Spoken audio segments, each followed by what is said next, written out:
My grandfather raised a toast to my college fund at dinner. I watched my dad choke on his wine because he knew I'd been starving for 4 years while he spent every dime. Honey, pour yourself a glass of something strong. Make it a double because the tea I am about to spill is scorching hot. We are talking betrayal. We are talking financial infidelity. And we are talking about the kind of family drama that makes The Real Housewives look like a PBS documentary. You know that feeling when you think you're just unlucky? Like the universe just decided you were the designated struggle bus passenger? Well, imagine finding out that the universe was actually your own parents, and the bad luck was them robbing you blind for a decade. My name is Leo. I'm 22 years old, and up until a few months ago, I was living the life of a stereotypical broke college student. I'm talking about the kind of broke where you calculate the calories in a pack of ramen to see if it can sustain you for 24 hours. The kind of broke where my sneakers were held together with literal duct tape and a prayer. I worked 25 hours a week at a soul-sucking barista gig while taking a full engineering course load. I was exhausted. My skin was gray from lack of sleep, and I was drowning in student loans that I knew would follow me until I was dead. I wasn't bitter, though. Honestly, I wasn't. I just thought that was the hand I was dealt. My parents, Linda and Mark, always told me, Leo, things are tight. The economy is bad. We're doing our best. I believed them. Why wouldn't I? They're my parents.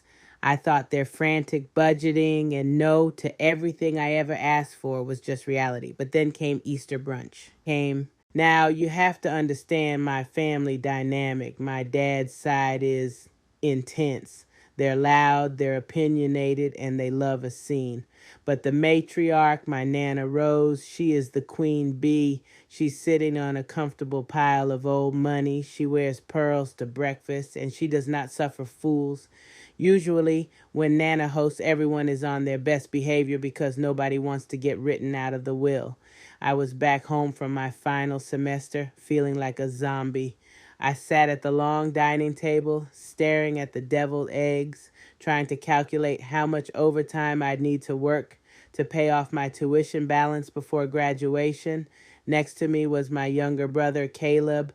Let me tell you about Caleb. Caleb is 19. Caleb is a content creator. Caleb does not have duct tape on his shoes. He has limited edition Jordans. Caleb didn't go to college because it stifled his creativity. My parents treat Caleb like he's a fragile Fabergé egg that needs to be polished daily, while I'm the old reliable tractor they leave out in the rain. We were halfway through the ham when Nana Rose tapped her crystal glass with a silver spoon. The sound rang out like a bell. The table went silent. Nana stood up, looking regal, holding her mimosa. I want to make a toast, she said, her voice shaking just a little with emotion, to family, and specifically to Leo. I looked up, blinking. Me? Usually I'm invisible at these things. Leo, she smiled at me, a genuine, warm smile. I know how hard you've been working, and I am so gratified to know that the trust fund your grandfather and I set up for you has been put to such good use. Seeing you graduate debt-free, it's exactly what he would have wanted. Stop. Freeze the frame. I want you to imagine the sound of a bomb going off, but without the noise, just the sheer physical pressure of the air leaving the room. I stared at her. What? Nana frowned, confused. The educational trust, the one we started when you were born. I felt a cold drop of sweat roll down my spine. I looked at my dad. He was currently choking on a piece of pineapple, his face turning a violent shade of purple. My mom, she had gone pale. I'm talking ghost white, lips disappearing into a thin line of panic. My aunt, who lives for drama, dropped her fork.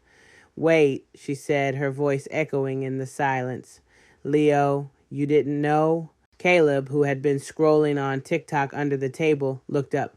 Wait, Leo has a trust fund? Why doesn't he have a car then? Bless his heart. He's stupid, but he's observant. I looked at my parents. The silence stretched out for 10 seconds, then 20. It was agonizing. My heart was hammering against my ribs like a trapped bird. Mom, Dad, my voice sounded small. What is Nana talking about? My dad finally swallowed the pineapple. He wouldn't look at me. He looked at the tablecloth. He looked at the window. He looked anywhere but my eyes. It's complex, Leo, Dad muttered. Complex. Nana's voice turned from warm to icy in a split second. Mark, what on earth do you mean complex? I've been depositing money into that account for 21 years. There should have been nearly $80,000 in there by the time he started school. $80,000. I felt like I was going to throw up. $80,000. That wasn't just tuition. That was housing. That was food. That was not walking 3 miles in the snow because I couldn't afford the bus pass. That was my life stolen. We used it, Mom blurted out. She said it fast, like ripping off a Band-Aid. Nana slowly lowered her glass to the table. You used it? We had expenses. Mom's voice pitched up high and defensive. The recession, the roof leak, and Caleb. Caleb needed things. Caleb needed things, I repeated. I stood up. My chair scraped loudly against the hardwood floor. You mean the brother who has a new iPhone every September? The brother who went to that private acting camp 3 summers in a row? It was for the family, Dad snapped, finally looking at me, and his eyes weren't apologetic. They were angry. He was angry at me for exposing him. You don't understand finances, Leo. We were drowning. We borrowed it. We intended to put it back. Borrowed? Nana's voice was barely a whisper, but it carried more weight than a scream. You emptied a trust fund intended for his education, a fund that I specifically set up in your names only because I trusted you to be parents. He's doing fine, Mom gestured at me wildly. Look at him. He's graduating. He's tough. Leo has always been the resilient one. He didn't need the help like Caleb did. Caleb is sensitive. He needs support. If you are already shook, hit that like button because I haven't even gotten to the worst part yet. The audacity is about to go through the roof. I stood there vibrating with rage. Resilient? I laughed, and it sounded crazy. I'm resilient because you gave me no choice. You watched me starve, Mom, literally. Do you remember when I came home sophomore year and I had lost 15 pounds? You congratulated me on getting fit. I couldn't afford groceries. Don't make a scene, Dad hissed. Not in front of your grandmother. Oh, I think the scene has been made, I said. I pulled out my phone. Nana, how much was in there? $82,000, she said, staring at her son, my father, with absolute disgust. And it's all gone? I asked my parents. We spent it on the house, Dad yelled, on keeping a roof over your head. Liar, I said. It just came out. Instinct. You refinanced the house 3 years ago. I saw the papers on the counter. You took equity out. So where did the trust fund go? Caleb, suddenly looking very uncomfortable, shifted in his seat. I mean, my car was kind of expensive. The room stopped. Your car? I turned to my brother. The Mustang? The one they said they bought with a bonus Dad got? Dad turned redder. It was an investment. Caleb needed reliable transportation for his auditions. An investment? I screamed. He drives to the mall to make TikToks? I couldn't take it. I grabbed my coat. I didn't even have a bag packed because I was just there for the day. I'm leaving. Leo, sit down, Dad commanded, using his I am the father voice. We will discuss this as a family. You are being ungrateful. We raised you. We fed you. That money was family money. That money was theft, I said, and I'm done. I walked out. I could hear Mom crying, her weaponized white woman tears, and Nana shouting at my father. I got in my rusted-out 2008 Honda Civic, and I drove back to my campus apartment in silence. I didn't play music. I didn't cry. I was past crying. I was in a cold, calculating fury. Because here's the thing they didn't know. They thought I was just Leo the student. They didn't know that for the past 6 months, I had been interning at a top-tier architectural firm. I wasn't just making coffee. I was working on actual blueprints. And one of the partners there, a guy named Marcus, had taken a shine to me. Marcus was also a pit bull of a lawyer before he switched to architecture. I spent that night pulling every financial document I could find. I logged into old joint accounts my parents had forgotten to remove me from. I found the transfers. It wasn't just the car, it was a trip to Cabo for their anniversary. It was consulting fees for Caleb's YouTube channel that has 400 subscribers. It was veneers for Caleb. It was high-end furniture. They had lived like kings on my future. 2 days later, my phone blew up. Text from Mom. Leo, please call. You're breaking my heart. We just wanted the best for everyone. Don't let money ruin this family.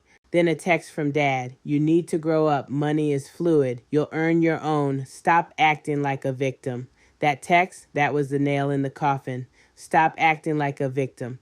I went to the legal aid clinic at my university. I sat down with a student lawyer, showed him the breakdown I'd made. He looked at me, eyes wide. Dude, he said, this is embezzlement. If the trust was in your name, even if they were trustees, they have a fiduciary duty. They can't just buy a Mustang with it. I drafted a formal demand letter, but I didn't send it. Not yet. I waited. A week later, Nana Rose called me. Leo, she said, come over for tea, alone. I went to her estate. She looked 10 years older than she had at Easter. She handed me an envelope. I can't replace it all immediately, she said, but here is a check for $10,000. It's a start, and I want you to know I am changing my will. Your father is out. It's skipping a generation. Everything goes to you and, I suppose, Caleb, though I have half a mind to cut him off, too. It's not Caleb's fault he's spoiled, I said, surprisingly defending him. They made him this way. Perhaps, she sipped her tea. But you should know your father called me. He tried to tell me you were on drugs. He tried to say they spent the money on rehab for you. My cup rattled against the saucer. He what? He tried to lie to me, Nana said, her eyes hard as diamonds, to cover his tracks. He said you had a secret addiction and they were saving your life. That's why the money is gone. That was the moment the bridge didn't just burn, it turned into nuclear ash. They weren't just thieves. They were willing to destroy my reputation to save their own skins. They were willing to paint me as a junkie to my own grandmother so they wouldn't have to admit they bought veneers for their favorite son. Okay, I said calmly. Nana, I'm going to do something, and it's going to get ugly. Are you okay with that? She looked at me, and a slow, terrifying smile spread across her face. Honey, I'll pay for the lawyer. Make sure you're subscribed, because the update I'm about to drop is going to make you scream at your screen. I didn't sue them immediately. No, I let them sweat. I let them think I had moved on. I answered their texts with one-word replies. Busy. Studying. Fine. They invited me to their 25th wedding anniversary party in June. It was going to be a backyard BBQ, but fancy, catered, tent, all their friends, all the family. You have to come, Mom texted. It would look weird if you weren't there. Please, Leo, for us. I'll be there, I replied. I showed up to the party wearing a suit I bought with Nana's check. I looked successful. I looked unbothered. My parents were nervous, flitting around me, offering me drinks, laughing too loud. So glad you came around, Dad clapped me on the shoulder, squeezing too hard. I knew you'd cool off. We're family. Money comes and goes, right? Right, I smiled. It was a shark smile. The party was in full swing. Caleb was filming a day in the life vlog in the corner. People were toasting my parents. To Linda and Mark, a quarter century of love and sacrifice. Then it was speech time. Dad got up, drunk on wine and attention. We've built a beautiful life, he bragged. We've raised 2 incredible sons.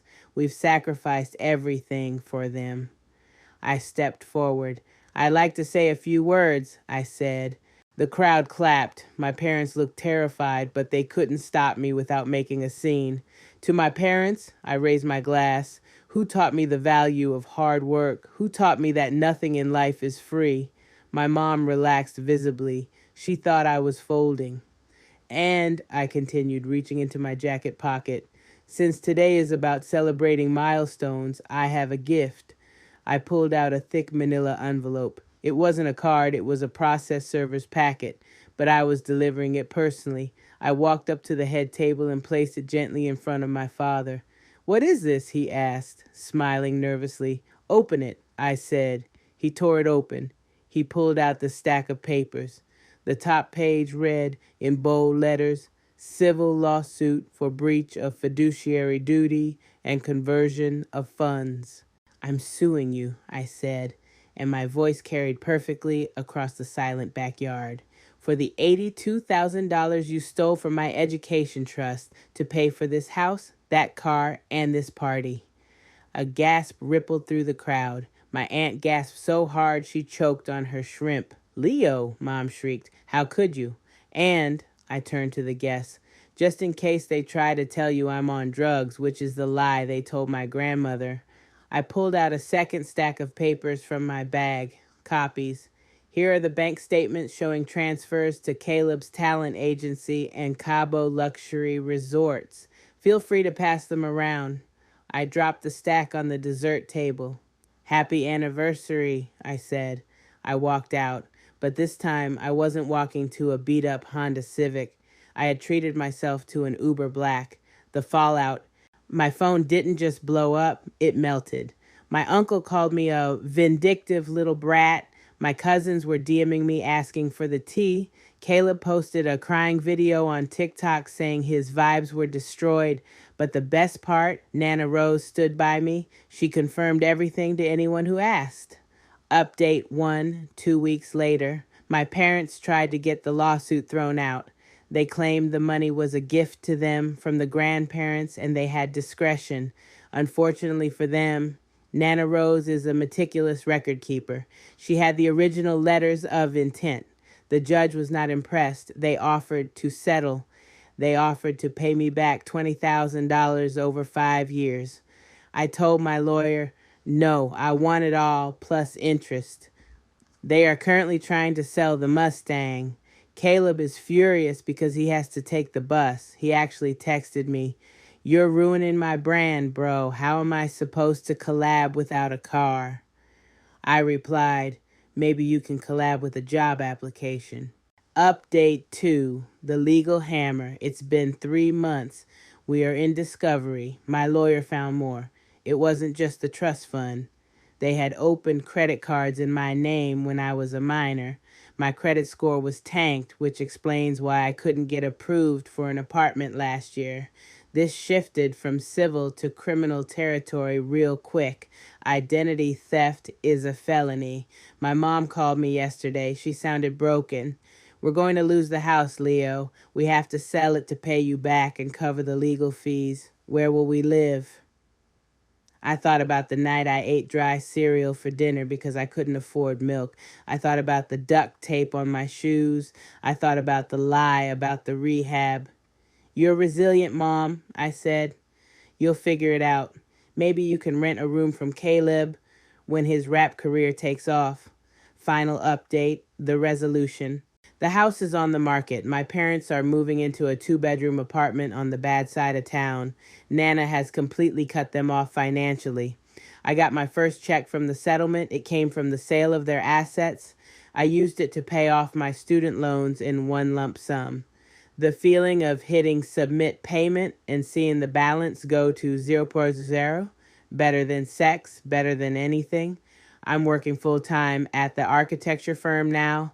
I have a new apartment, I have new shoes, and I have zero contact with my parents or Caleb. Sometimes I feel a twinge of guilt. I wonder if I went too far. I ruined their anniversary. I took their home. But then I remember looking at my dad's face when he lied to my face about the money being for the family.